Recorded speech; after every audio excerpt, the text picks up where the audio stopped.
It's so good to see you. Thanks for coming in. Thanks for having me back. I'm super happy to be here. Big season. Yes. It's been a big season. Congratulations. Thank you so much. You filled 2 hands of U.S. championship titles. Yeah, unbelievable. Unbelievable, especially when I think back to I started winning my first U.S. championship when I was a sophomore in college and just being able to maintain it all the way through my professional career. I just want to let that soak in for everybody. 10 U.S. national championship titles in triple jump.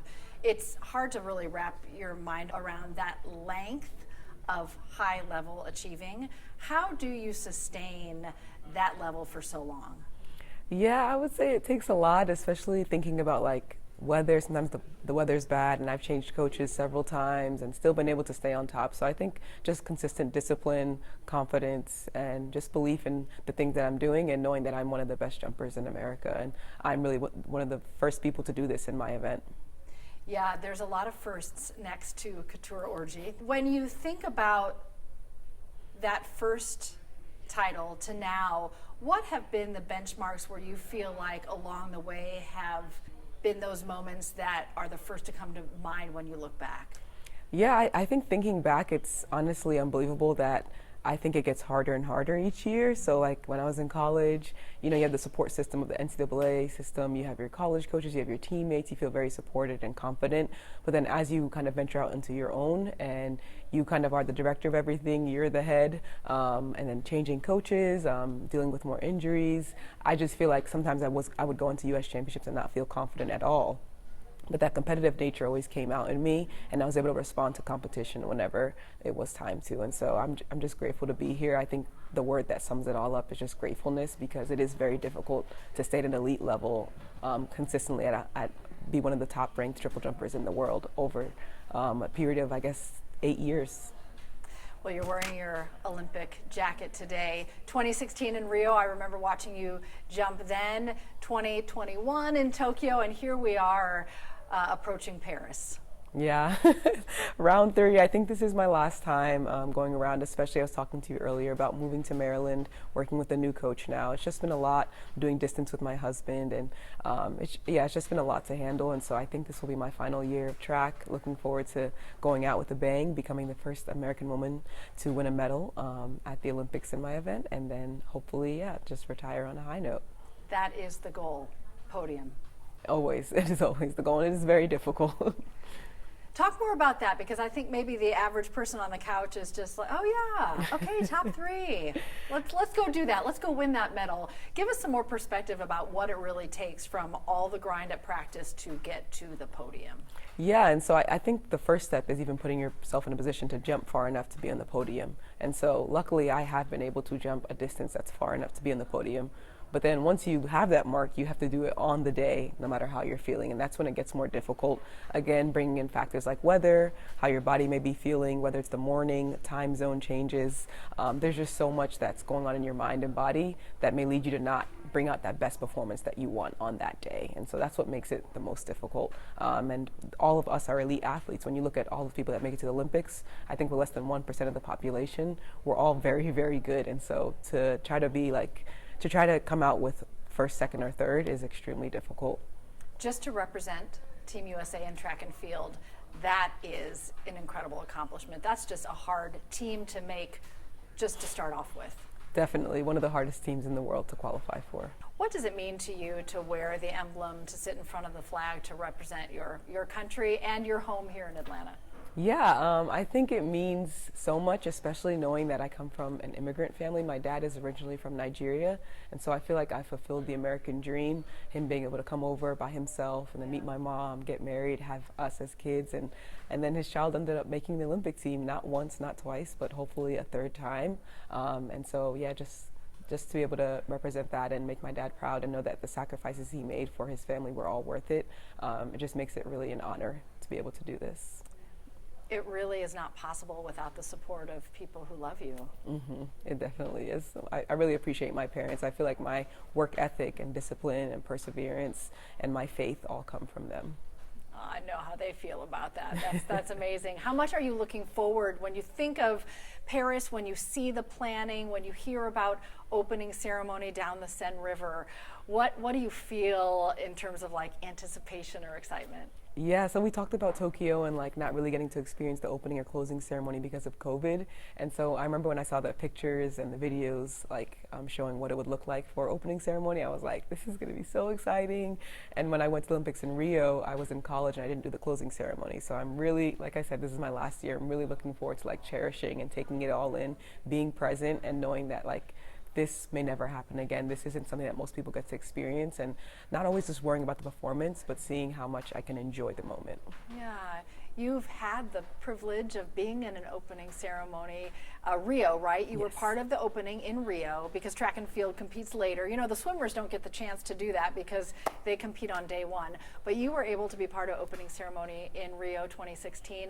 What does it feel like when you're part of that event that a billion people around the world are watching? Yeah, it's super exciting, even having all the other athletes there with you. So like their basketball athletes, the gymnasts, the tennis athletes. I remember I was able to get a picture with Serena in 2016. So I feel like having all the other athletes there with you is what even makes it more fun, because a lot of times when you go to Team USA events, World Championships, all the other times I get to compete for Team USA, other sport athletes aren't there. So that makes it even more special. Yeah, and to really be part of a global event like that. I love the Olympics because it historically was set to be a time where you carve out a period of time where the world celebrates, there's peace, there's camaraderie, there's unity. I think even in the world around us now, maybe that's more magical and needed and special now more than ever. For sure, and training at University of Georgia, we had a lot of different foreign athletes. I have some Greek friends, Estonian friends, just people from all over the world, and so it's nice to be able to go to that event and see them again, because some of them don't live in the United States anymore, and so it's like a reconnection at these events. We have to talk more about UGA. UGA track and field powerhouse has been for a long time, and that's still such a part of your journey and who you are. Yes, Georgia is really the foundation of where I became who I am today. I mean, that's where I broke the American record. That's where we won our first NCAA championship as a team. That's where I qualified for my first Olympic team. So to me, it's the grassroots of everything that I ended up becoming. UGA has so many great runners and jumpers and track and field athletes right now. Who do you love to watch? Who do you have your eye on UGA's team right now? I believe her name is Kayla Jackson. She's more of a younger athlete, and I'm pretty sure she made the 100-meter final at NCAA's as a freshman. I think she was the freshman athlete of the year for NCAA's, and so just seeing how young she is and how she's been able to excel so quickly, I've been watching her career, and I'm hoping to see that she'll continue to progress. And I also think she has diabetes, and one of my former teammates, Kate Hall, also had diabetes, and I was able to see how she was able to work around workouts and balancing energy levels going up and down and sugar intake and things like that. So that's even an added factor. So to be able to excel at a high level while also trying to manage everything that's going on with your body, I think it's very inspiring. Because you have competed at such a high level for so long, when you say you know that you are entering kind of your final season, how much do you reflect, or do you even let yourself go there yet? Because that's a monumental shift in your life after competing at such a high level for so long, to say this is going to be it for me. It was hard and easy. So like I mentioned earlier, like moving so much, being away from my husband, being away from friends, trying to find the right coach that fits me. There's just been so much volatility, and there's tears and hardships and injuries. There's so much that comes with it that I feel like people don't. They just see the 10-time U.S. champion, the Bowerman Award winner, the NCAA champion. They only see like those highlights. They don't see the struggles underneath it. And so I think it was a little bit easy knowing that like I started thinking about the pros and cons, and I was like, I don't know if it's really worth all of the things I'm putting myself through anymore. Yes, at one point the sacrifices and everything, it's all worth it. But then like you go to the Olympics 3 times, you break records several times, and it's like, I think I've done more than I even wanted to do when I originally started this sport. And I think I'm happy to leave myself here with everything I've been able to accomplish. Could you tell us a little bit more about what those struggles are that you felt made the biggest impact in who you are now? Yeah, so one of them was my injury in 2017. I ended up winning USA's that year, but then I decided to sit out of World Championships. I was a junior in college at that time, and I decided to like eat a completely different diet and just change a lot about the way I was a lot about my nutrition in order to help my body heal. And that was a really big moment for me because I realized that rest could be productive. One of the things I struggle with is I just want to work, like hard work. More work always means more success. But that year really taught me that like sometimes doing less, but quality work can still be very effective. So I really learned quality over quantity that year, and I feel like that changed kind of the way I trained throughout the rest of my career. Such a good message for everyone, really. Yeah. You can get so caught up in the kind of the cycle of life, you know. Mm-hmm. And you work off a baseline of pain that most of us probably could not tolerate. Right before you sat down, you were just getting an MRI because there's always something happening. Your body's been through a lot over the last, 20 years? Yes, very much, yeah. It's just part of the sport, to be honest, especially triple jump. I don't know if the viewers have seen triple jump, but it's really hard on the body. You're putting like 10 times your body weight onto one leg and then coming off that leg and going onto the other leg. You're doing that over and over and over again. So it's a really high intensity sport and event, and it takes a toll on you. And so just trying to remain healthy, but also thankful for that high painful tolerance that I do have. Now, I read somewhere that gymnastics, when you were really little, you think might have helped you just in that spring in your step? Yes, very much so. Gymnastics is one of those sports that you try to be perfect at everything you do. You know, you're trying to shoot for that 10.0. And so I think a lot of the skills we trained over and over and over again taught me discipline. It taught me repeating the same thing over again at a high level.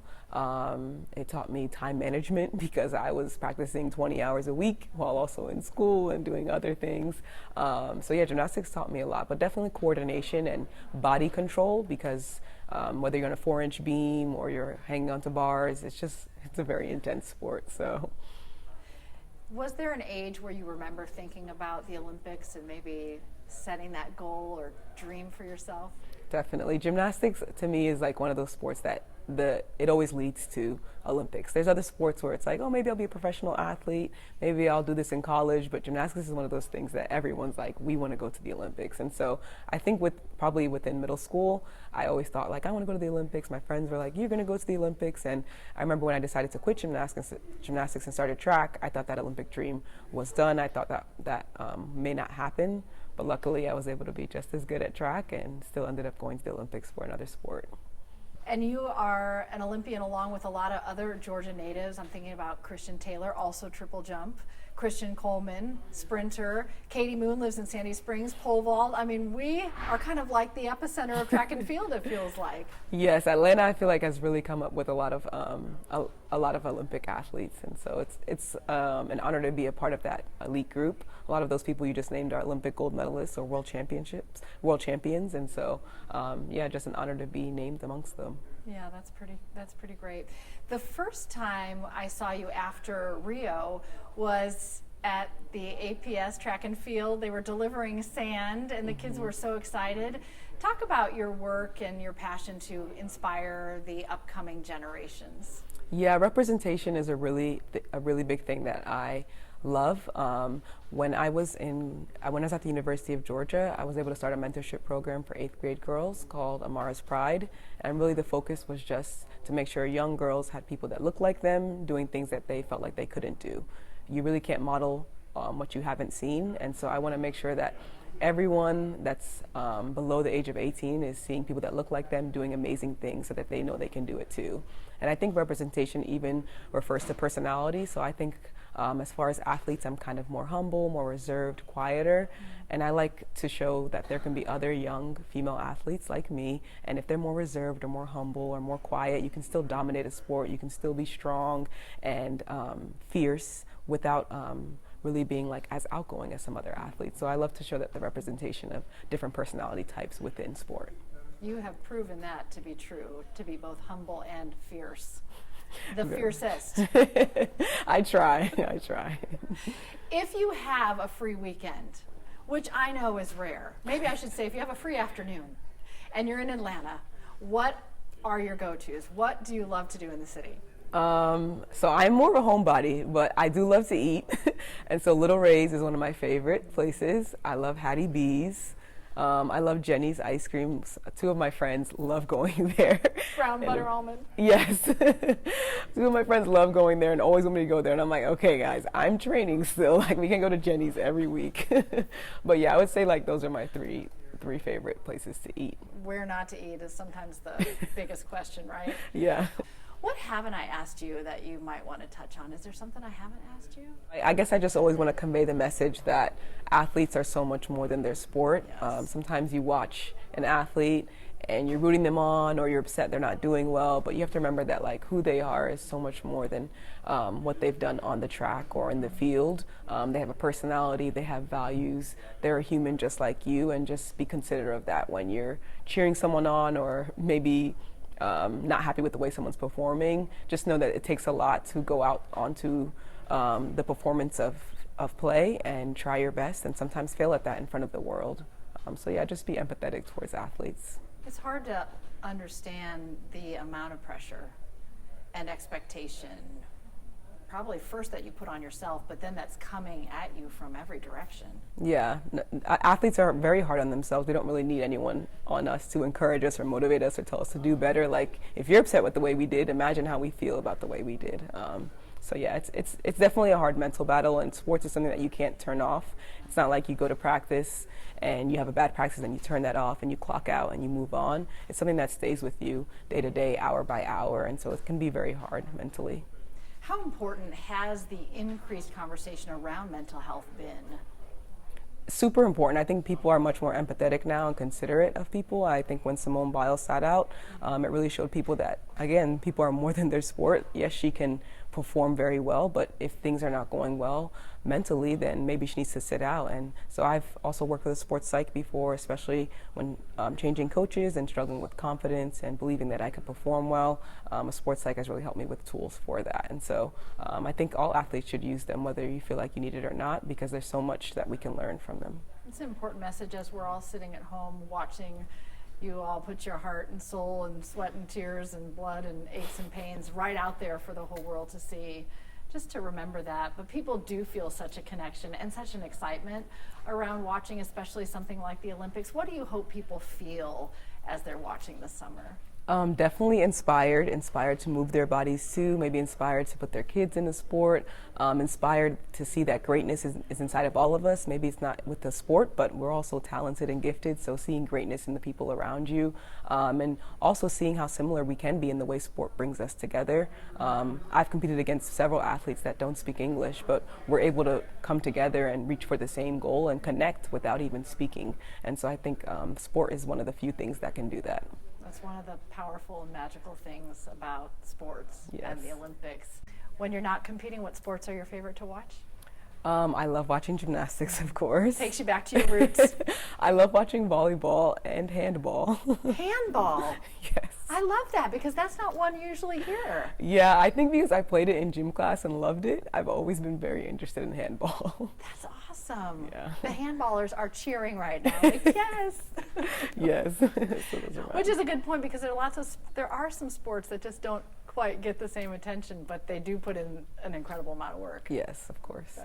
I just want to say thank you for representing Team USA and UGA and the city of Atlanta for so long and in such a graceful and humble and powerful way. And we really appreciate all that you've done and even letting us follow your journey all along the way. Yeah, I appreciate you paying attention, and I'm thankful for all my supporters out there that know me. I'm thankful for Georgia, thankful to be a part of Team USA, and just looking forward to see how I can put us on the map.